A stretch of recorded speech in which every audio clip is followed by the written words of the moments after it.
दिल्ली में tight security वाली Tihar jail के अंदर गैंग वॉर में गैंगस्टर प्रिंस तेवतिया के मर्डर के बाद पुलिस अलर्ट हो गई है। किसी तरह की गैंग वॉर ना हो, इसके लिए पंजाब, हरियाणा और दिल्ली पर पुलिस की नजर है। प्रिंस तेवतिया के मर्डर में दूसरे गैंगस्टर रोहित चौधरी का नाम सामने आ रहा है। इसके बाद दिल्ली पुलिस और क्राइम ब्रांच को शक है कि उसके मर्डर का कोई रिएक्शन ना हो जाए। गैंगस्टर प्रिंस तेवतिया ने छोटी उम्र में ही क्राइम की दुनिया में दस्तक दे दी थी, जिसके बाद जबरन वसूली, हत्या, प्रॉपर्टी पर कब्जा और फिरौती जैसे मामलों में शामिल रहे प्रिंस छोटी उम्र में ही खून का प्यासा हो गया था।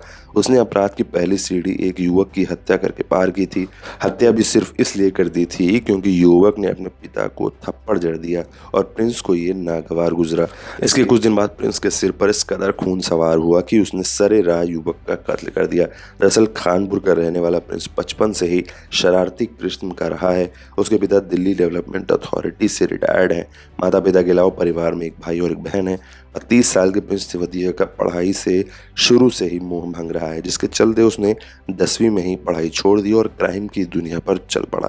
हालांकि गली मोहल्ले के मामूली झगड़ों से निकलकर कब वो जुर्म के बादशाहों की टोली में मिल गया, इसका अंदाजा उसके परिवार को भी नहीं लग पाया। धीरे धीरे वो दक्षिणी दिल्ली में खौफ का दूसरा नाम बनता चला गया। इसी दौरान उसकी दुश्मनी गैंगस्टर रोहित चौधरी से हो गई और आखिर में इसी दुश्मनी में उसका कत्ल भी हो गया।